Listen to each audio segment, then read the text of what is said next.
Le fantôme de la crise des missiles revient hanter le monde. Et si la prochaine guerre mondiale partait de Cuba à 150 km à peine des côtes américaines? En ce moment même, la Russie et Cuba viennent de signer un accord militaire historique. Désormais, Moscou est autorisé à installer ses bases militaires et ses missiles à une distance presque inimaginable de la Floride, 150 km seulement. Ce n'est plus une menace lointaine, mais une arme braquée directement au cœur du territoire américain. Les États-Unis découvrent avec stupeur qu'ils sont désormais à portée de missiles hypersoniques russes. Ces armes, capables de frapper en quelques minutes, transcendent toutes les défenses actuelles. Aucune technologie existante ne peut garantir la sécurité contre une telle attaque. Mais le danger ne s'arrête pas là. Selon les termes de l'accord, Moscou dispose d'une liberté totale pour déplacer ses troupes et son arsenal. 25 000 volontaires cubains seraient prêts à rejoindre les forces russes et à participer activement à ce nouvel affrontement mondial. Un chiffre qui rappelle l'ampleur de la mobilisation et qui fait basculer la tension dans une autre dimension. L'enjeu, c'est la sécurité nationale américaine, l'équilibre nucléaire mondial, la stabilité de toute la région et, derrière tout cela, la paix du monde entier. Un simple incident, une erreur humaine, pourrait déclencher une catastrophe globale et irréversible. L'ordre international, la survie de la civilisation, la réputation et le pouvoir des nations, tout est suspendu à ce fil ténu. Le monde entier retient son souffle. Comment en est-on arrivé là? Et surtout, pourquoi cette nouvelle crise est-elle encore plus explosive et imprévisible que celle de 1962? Pour comprendre ce retour soudain de la tension nucléaire aux portes de l'Amérique, il faut remonter à l'origine de cet accord et analyser ce qui a poussé Moscou et la Havane à s'unir à nouveau. La guerre froide version 21e siècle. Remake ou toute nouvelle partie.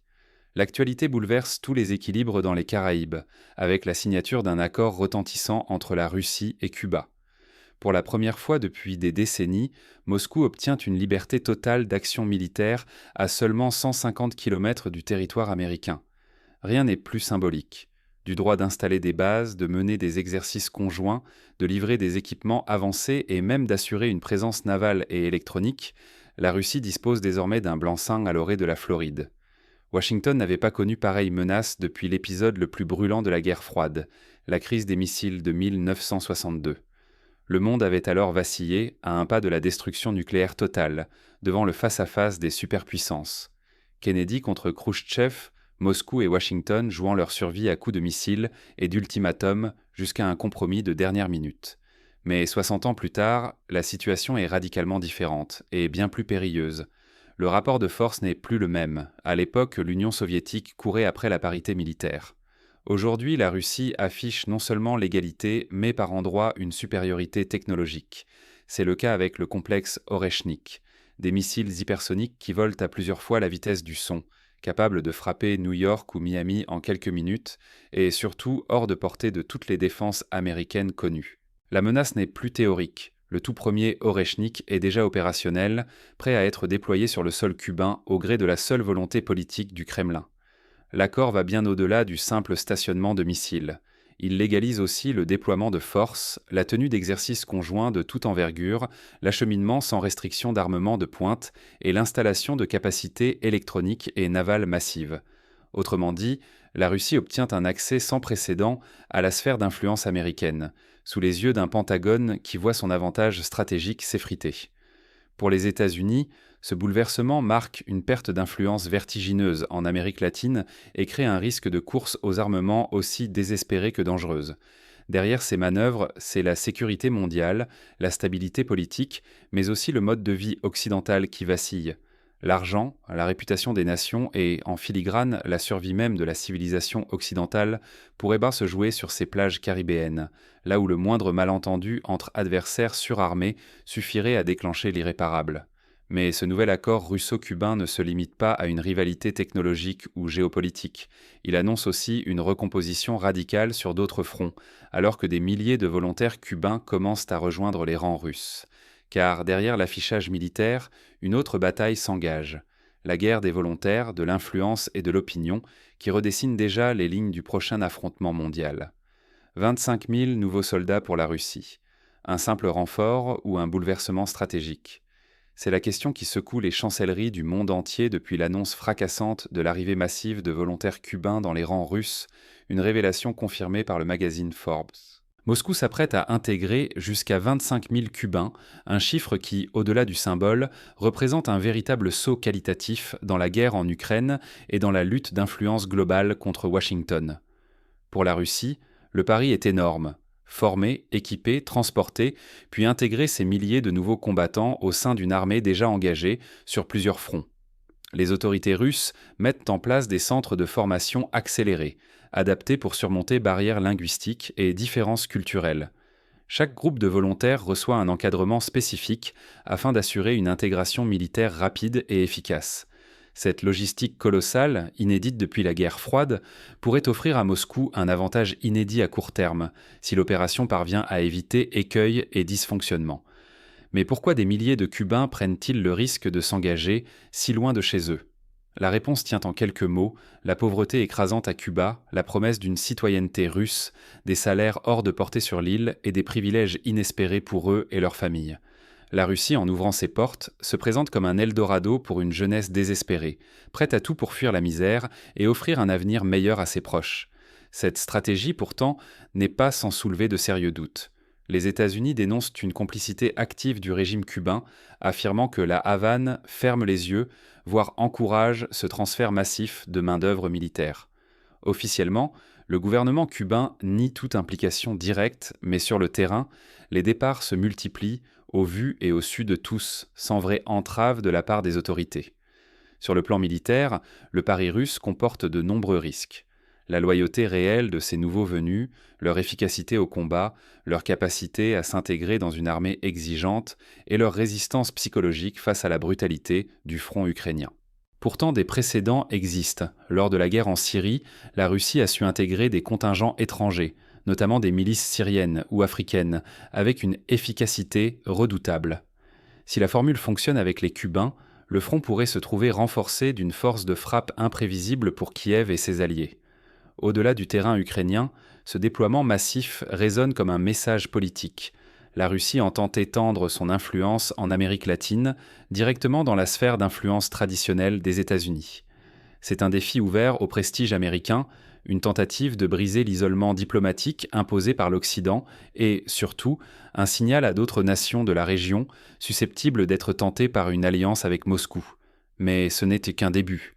La stratégie de Moscou se déploie désormais à l'échelle de tout le continent sud-américain, où chaque pays devient une pièce sur l'échiquier d'une guerre d'influence sans précédent. Une étincelle peut-elle tout faire basculer? Les Caraïbes sont-elles la nouvelle poudrière du XXIe siècle? Face à l'accord militaire retentissant entre la Russie et Cuba, impossible d'ignorer un scénario.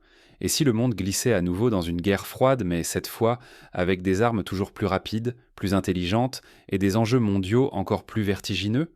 La Russie ne se limite plus à Cuba.